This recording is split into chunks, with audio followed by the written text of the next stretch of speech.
much. Our next panel is one which is really interesting and it's really important. It's about ESG and basically substantial and the backlashes which ESGs get often because of auditing and compliance, and basically that they just are claimed whitewashing instead of doing something else. So Mark will be the moderator today, and we have a really great panel to this, and so I overgive it. We have also Amika in the panel, and she and Amy and sorry, Devin is also in, and Sandeep is also in. So great, Mark, you have a perfect panel. I give it to you. Very much, Carl, for the warm welcome, and I'm really excited to have here today so many great panelists. And of course, talking about the ESGs today, we have spoken for, well, I would say nearly a decade now on an ongoing basis about the objectives they're trying to reach. But I think there's a whole industry that has developed around it. And I think Carl put it whitewashing, I would call it greenwashing. There's definitely a lot going on that is not in line with the intention of what we're trying to do. But before we go into the detail, let's do a quick round of introductions. And let's start with my upper left, which is Annika, please. I'm honestly just co-hosting some of these, so I'm just here to, do questions and help guide the conversation alongside you guys. Perfect. That was a great start. Let's go up to my right. Devin. Hello, everyone. My name is Devin. I'm a founder of a nonprofit for 10 years called Safi Life. We're a 501c3 that works out of both Los Angeles and Rwanda in East Africa.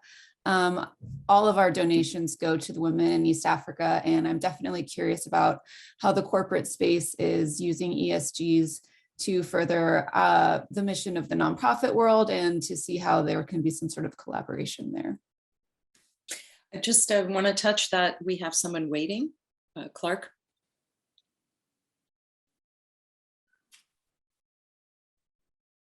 The world of Zoom, give us 1 hot minute. Okay, so Amy, why don't you go next?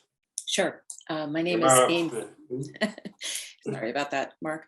Amy Seidman, and I'm the founder of Noble Profit, and we are creating BFlow, which is a blockchain-enabled technology project to help create more transparency and more opportunity for third-party verification and shared intelligence around the space. We've been focusing on SDGs, ESGs, and climate information. Great. And Sandeep, last but not least. Oh no, we have 2 more. Good. We have Clark behind me. So folks, my name is Sandeep Bhagat. I'm Chief Investment Officer at Whittier Trust. Whittier Trust is the largest and oldest privately held multifamily office in the West. My career has spanned more than 3 decades at firms like Citigroup, Morgan Stanley, and Vanguard. And I look at ESG investing within part of a broad array of investment capabilities on behalf of our clients. Well, then Clark, welcome. Hey, everybody. Glad I made it. So I am the founder of Mvule Financing. It's a microfinance institution in Uganda. And I think microfinancing probably is one of the least transparent industries on the planet, because it's really hard to tell, hey, are these people getting money? A lot of these businesses are being conducted in cash. We still do a lot of transactions in cash too. And so one of my recent projects has been using cryptography in order to digitalize even cash transactions, so that you know that the end user is actually receiving the money, and you can also see the exact portfolio risk of a microfinance institution. Mm-hmm. And if we can create transparency for these people who are unbanked at the very bottom of the pyramid, then we can create true financial inclusion, and being able to have proper ESG reporting is just a natural result of all of that. So apologize my ignorance, but do all people have a smartphone and can use QRs? You just said that's a lot of a cash. Most of the economy is cash. How are you able to use any kind of cryptocurrency, even digital payment system, in a way where you can't count on the technology foundation? Yeah, so in this case, what we would be doing is we'd actually be using cryptography. It wouldn't necessarily be a cryptocurrency that's being transacted. It would still be a cash transaction. It could be in Ugandan shillings. But what you would need to do is you would need to have that person's identity and then perhaps align it to their biometrics, like a fingerprint or a scan of their face or something like that, so that you know that when a transaction happens, the borrower says, hey, I successfully paid back this portion of my loan or successfully received the loan. Interesting. I mean, it sounds like it's great. Transparency is great and being able to really see where the money is flowing. But Devin, it looks like you're in a similar area active. Is technology the solution, or what are the key challenges that you're facing, and we think how we can overcome them? Right. Well, I was just speaking to this yesterday. Definitely in our situation, Rwanda, right, borders Uganda. It's a country of around 11 million people. And there's certain parts of the country that are certainly advancing technologically faster than the rural areas where we work. And so what we're doing is we're working with the local governments to sort of identify people with the most need.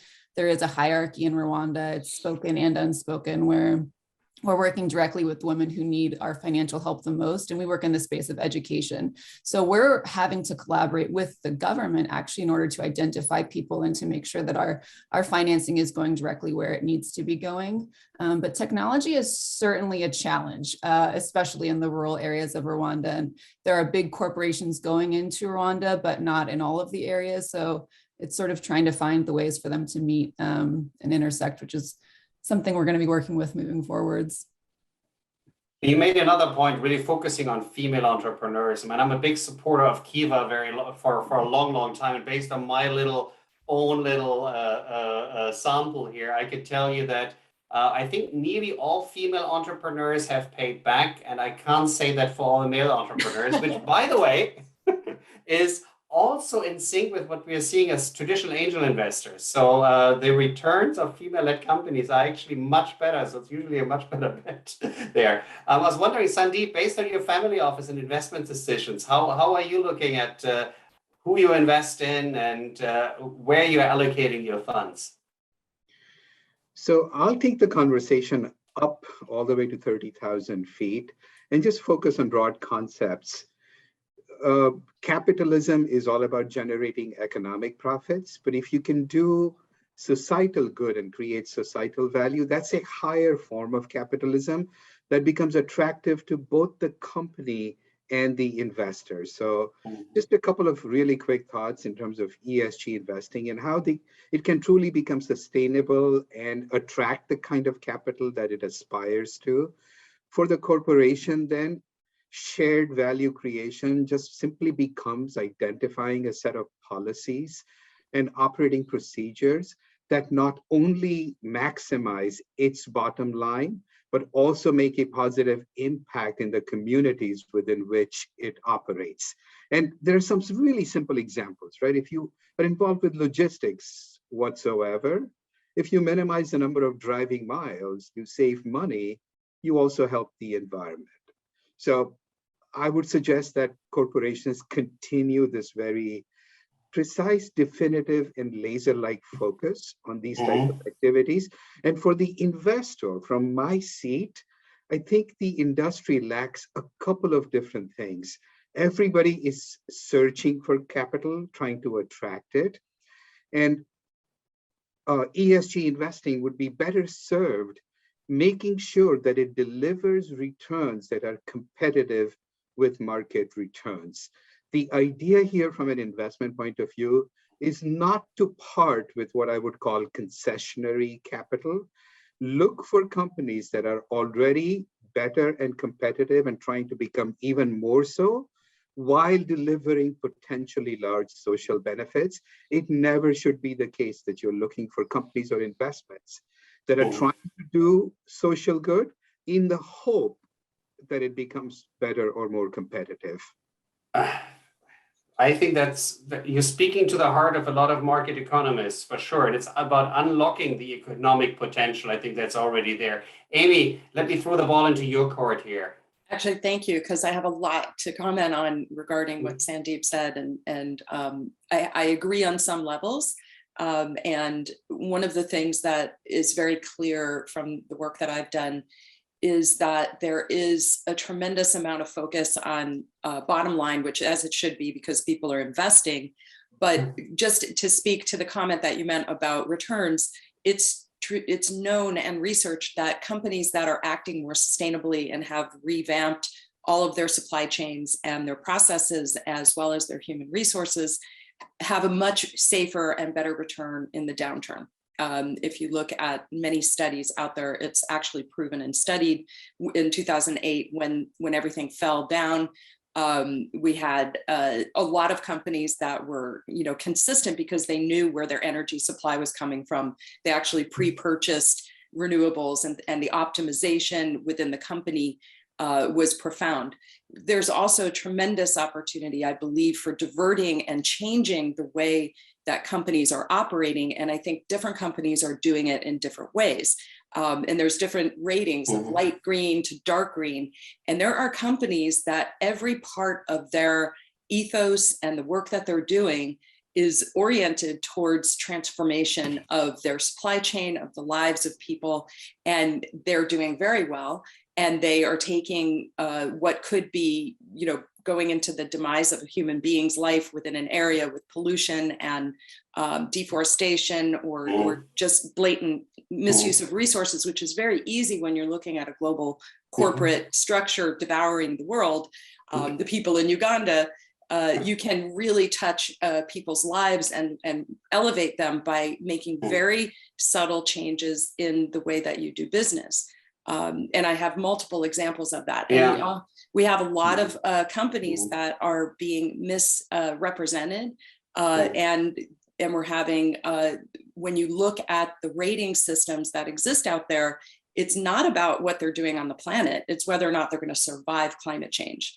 And that's the disconnect that I think. Well, I think there is definitely a disconnect. There's between, but I think we, at least on this panel, we all agree we want to save our planet. There's no question about it. I think there's, but then I think there's a whole industry of SG, of basically greenwashing index measurements of large companies that even without doing anything, from one year to the other, they're improving their standing on the right. So there's a lot of things there's a lot of things I think we have to fix. Sandeep, you raised your hand, so I want to quickly go to you, and I think Devin wants to add as well here. Let me just go to Sandeep first. Yeah, I'll just, Amy, all great observations, right? If you revamp supply chains, introduce more technology, you're bound to see an effect. Again, from my vantage point, from my seat, if the industry can find better ways to capture or quantify the impact, it's called impact investing, right? So what was the magnitude of my impact? Investors want to know that their money is performing well, but it's also doing good. And it's in that latter category that things perhaps get a little too diffuse, too subjective, and the more quantification we can come up with, I think it would be good for everyone. Yeah. I think just to respond to that, I understand that, and I was saying optimization in agreeing with you in terms of the energy. But what we were touching on is Bloomberg had an article that came out called the ESG Mirage, and it talks about MSCI and how the ratings from MSCI are basically 50% of all the funds in the world are being rated as green, but those ratings are based upon the performance of the company from a financial standpoint in relationship to climate change, whether or not they're going to survive, not what they're doing to save the planet. And that's the differentiation of the kinds of metrics and how we view the metrics. I think, Amy, I'm so thankful you bring up that Bloomberg article, because that's exactly what I had stuck in my head for the last few days before going to this panel. So really appreciate that. I think, though, what Sandeep is saying, it's not necessarily those the industry of measuring economic or environmental impact. It is, I think, he's referring to the hard numbers of capitalism. Is it profitable? Absolutely. Is what's profitable for an investor? Does it make sense to put my money there, or should I continue to, I don't know, give it away in Kiva, or decide to, I don't know, ExxonMobil? No, I don't. Right? But we are every day, we are in a competition. There's a lot of capital out there, but we're in a competition of how we're allocating it. And we want to do the right thing with the right returns. And I think what Sandeep was saying is he's looking for more of those key economic measurements in addition or to the environmental impact. But I think that's I think what I'm hearing. I think if I can bridge that a little bit here. I'm just wondering, Devin, in the enterprises you are working with, how important are those economic indicators for them? Are they front and center? Basic accounting, is that there? Are those numbers available? What do you see? We're definitely looking more towards corporate sponsorships. And so we don't necessarily work in that space yet. And that's something that I'm definitely curious about, progressing the nonprofit. I think Clark was speaking to this earlier and sort of looking at the ultimate numbers and the impact that you're making on the local level. And then some of these, like, as Sandeep was talking about, some of the larger picture, am I making a difference? Is the money, the cash flow going to the right places? And it's sort of, a curious space where there's sort of this interest on the investor side where they want to make an impact and they want to make sure that their money is going to the right place. But then organizations like mine, and I can't speak to Clark's, but perhaps there's not sort of like this interchange between the two. And so we are seeing the direct impact on the ground, but then some of the larger corporations aren't sure exactly where their impact is going, at least on the social aspect of this, and perhaps the environmental as well, although we don't deal in that space as much. So Clark, with your tools, is it easy to get the P&L and the profit and loss for specific projects? Yeah, so the tool is not so much regarding like the profit and loss of a business. It's more like, how can you communicate a portfolio at risk that's fully trustworthy and know that the money is actually getting into the individual's hands who you say that's getting into. But to like Devin's comment, one of the things that we found to be best at for reporting our impact is not actually metrics, it's videos. And when we just show people and we're live interviewing them and we say, what's your story? Like, how much money were you making 6 months ago? And they're like, oh, I was making $3. It's like, so how much money are you making now? And it's like, oh, I'm making $15. It's like, all right, well, what happened there? And just telling that story, that's what I have found mobilizes more capital for us than simply just stating the numbers. Because right now we still live in a world where there's no legal obligation to make an impact, to do sustainable investing. It's emotional. And so you really have to cater to their emotions. You have to win them over at their heart. And then you have to justify the investment as a good investment by showing them the financial numbers. Clark, I love a good story, and I would love to believe you. But Sandeep, you're writing the checks. What do you think? Is it the story? Is it the numbers? And more importantly, for me, what are the SDGs you guys are actually focusing on? Where do you think you see the best bang for the buck that you're investing in this space? Look, I'm really sympathetic to the cause that ESG is pursuing, and I concede that there is, an emotional tug and visual impact from watching a video. Just bear with me. There is a bit of a cynic in me that says videos can be cherry-picked. You found the most kind of tear-wrenching, stories to tell or whatever. So again, supplement the validation and the proof statements with the videos, but just kind of broad-based numbers, averages, distributions, median, mean, I think would be a good balance to convincing folks like myself. And maybe perhaps it's just a personal view, but for what it is worth, I wanted to share it with you. No, I really think the dialogue that I'm seeing between Amy and Sandeep here, I think you're looking at it from two different sides, but what I'm trying to figure out for the audience, what's the guidance for entrepreneurs, for investors? What should we focus on? How can we cut through all this noise? And again, the Bloomberg article you mentioned earlier, Amy, is rightly on spot there. on space.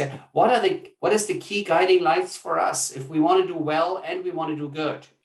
Well, I just want to say that I'm in no way directly opposed to Sandeep's perspective. I agree entirely. And I think it's about being able to point out, if you have a company that's making, a 10% return or a 15% return, and they're hitting a lot of SDGs and they're transforming lives, I would rather have my investment there than in a company that's making 15% and tearing up the planet. So that's my lens. I think that, Sandeep, your job is to care for your clients' money, and the qualitative aspect combined with the economics and the quantitative is really important to kind of balance that. So I think that it's combining these measurements, but I think it's flipping the script on how we are valuing what metrics. And when I related the Bloomberg article, it's really all those metrics are coming in. It's what is the report that they're generating? What is the basis of that report? What if you had both sides? What if you had, the economic returns based upon how climate change or human conditions can, because it's not just about climate. We started with SDGs and Yes. tracking and reporting that. But what if you had both sides? Then you could look at them from that view and just eliminate companies that have black marks. Like we have BlackRock and JP Morgan and all of these groups being flagged by Amazon Watch. They're claiming they're investing in climate change and changing lives, but then they're directly investing in burning down forests in Brazil, in companies. So is that a call for activist investors? We should make sure exactly. we are pooling our resources. Exactly. Sandeep, is there a role capitalism can play there? Yeah, activism, would be a good catalyst to overcome some of these gaps or limitations that you find. I know we are probably getting to the end of our channel or for session. So my modest suggestion would be focus on each of these dimensions, but just lead. If you're the entrepreneur and I'm the audience, just lead with the investment merit, the economic merit of your enterprise, and then supplement it with the social good that it is attempting to do. They're both important, but again, from one person's point of view, that sequence, economic first and social next, might help you succeed to a greater extent. It's the economic sustainability leads the ecological and general societal sustainability? Because we're talking about allocating capital. That's why. I'd like to understand. Not true with philanthropy, but if you call it impact investing, _investing, again, to me, it seems that maybe the sequence. I'd love to bring in the folks in Africa, because when you look at the sourcing, how is the relationship of, let's say, a big corporate's ESG bottom line affecting the boots on the ground for these small entrepreneurs and the burden of collecting this data? I'm super curious. Sorry to jump in there with a question, but I felt like if we could tie it together, because they're both ends of the spectrum. Yeah, I'd be happy to start with that, because we just completed our impact report, our Q4 impact report for last year. And what we did is we have 10 branches in our microfinance institution right now. And so we had each one of the branch managers call on 20 of their people at random. And we just collected some basic information of the SDGs that we know that we impact the most. Notably hunger, like had their nutrition improved, how many children are going to school, how much has your income grown, and then also like what % of women are we serving for the gender equality one. And it's great that you have those key metrics. We have a couple of seconds left, and I would love to have closing words from Devin as well, please. Oh, closing words. Well, again, this is a space that we haven't entered yet. Our nonprofit is small. It's 100% of donations are going currently to the women in Rwanda. It's my passion project.